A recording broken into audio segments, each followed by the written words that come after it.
Hello, this is Martha Teeter, and we are ready to do our November installment of our Sustaining Compassion emphasis. This month, what we're going to be talking about is what increases your risk of caregiver stress or compassion fatigue, and what factors reduce your risk.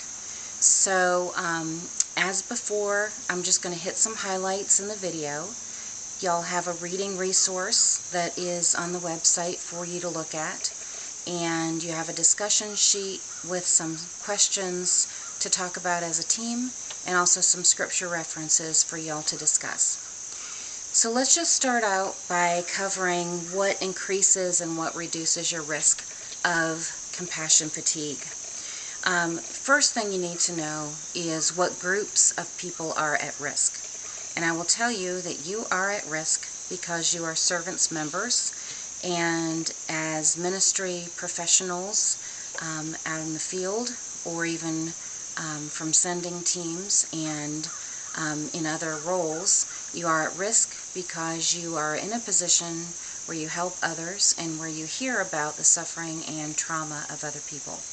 So this has been identified widely among ministry professionals, helping professionals, social workers, healthcare providers, counselors, and a lot of other disciplines. So y'all are definitely in a high-risk group just because of your role with servants.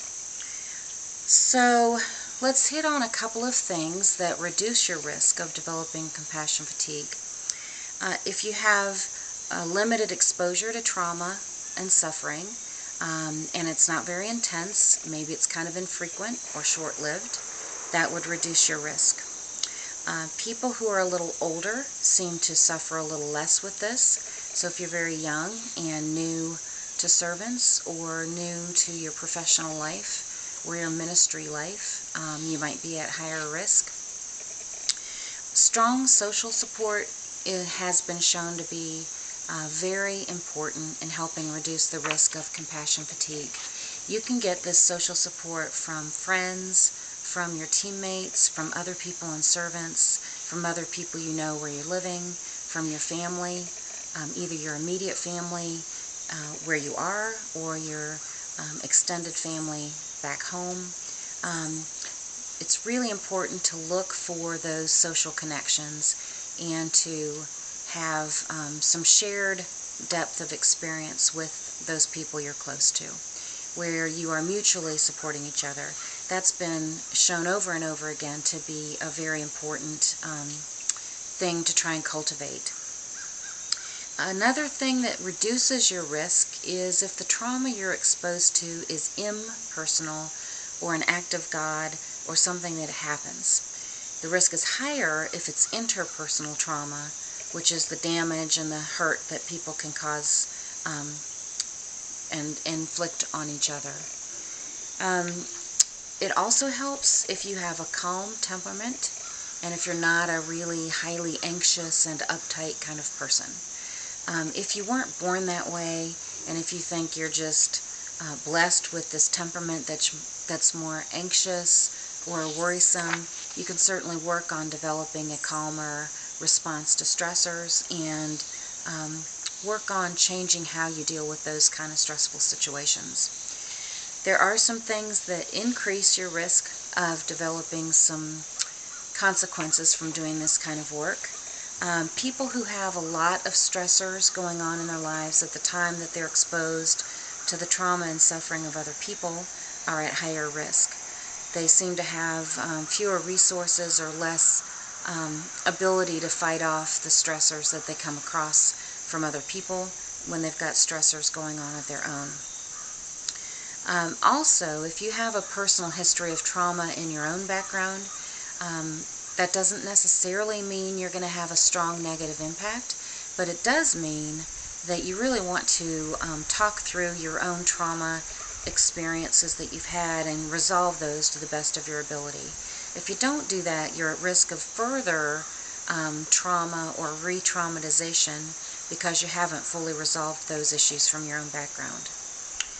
And if you have a negative or pessimistic outlook, it seems that can increase your risk. So that, again, is something that you can look at working on in your own self. There are some other things that contribute to risk. The nature of the trauma, I already mentioned, whether it's human caused or a natural disaster or an act of God or something like that, that seems to reduce the risk. If you have been exposed to stories of abuse, injury, mutilation, gore, or if you have seen things that are very disturbing to you and very graphic, those kind of things seem to place you more at risk than just more benign stories that you hear that are still traumatic, though. Also, if there are any ethical or moral dilemmas involved or spiritual challenges and things that are hard to sort out, that can also impact your level of risk. You also want to look at the person who has been traumatized or is really suffering. Do you feel any similarity to that person?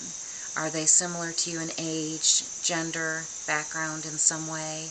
Do you relate to them in some way like that? That can increase your risk as well.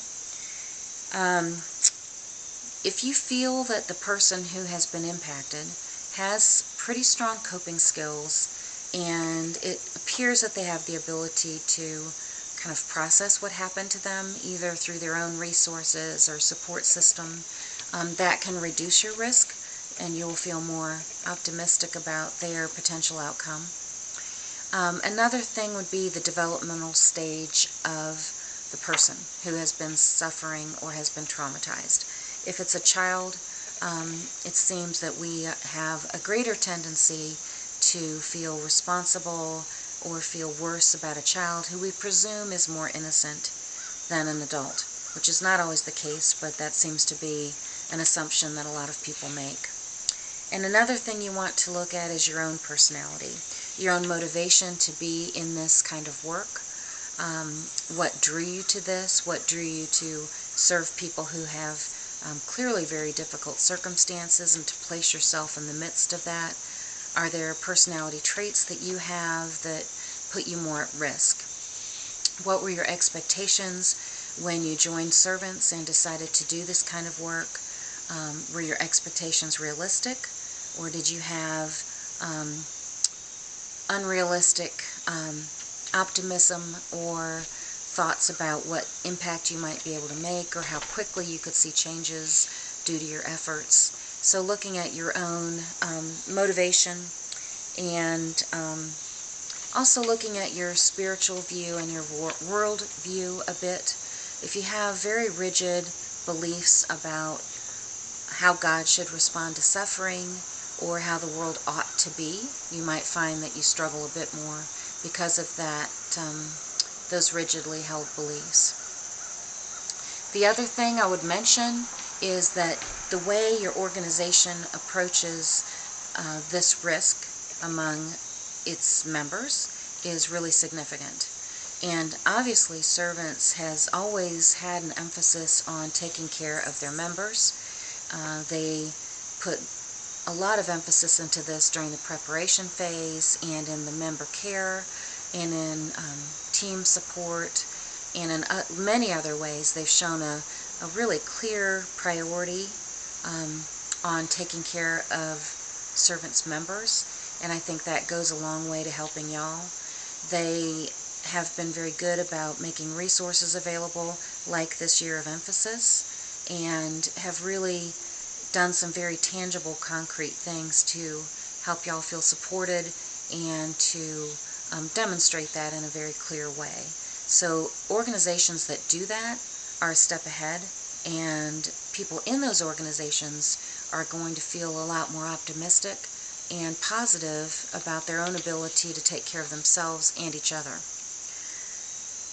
So that is the summary for this month. You do have an outline that I'd like y'all to talk about as a team. Another thing would be, as you talk about some of the risk factors, if you have thoughts about anything that your team can do or that Servants can do to help minimize your risk, this is a great time to talk about that as a team, or contact anyone in Servants, or certainly contact me at any point, and we'd be glad to start weaving in your ideas for what would be helpful to really improve the well-being of the whole organization. So you'll have the outline. You have a chapter.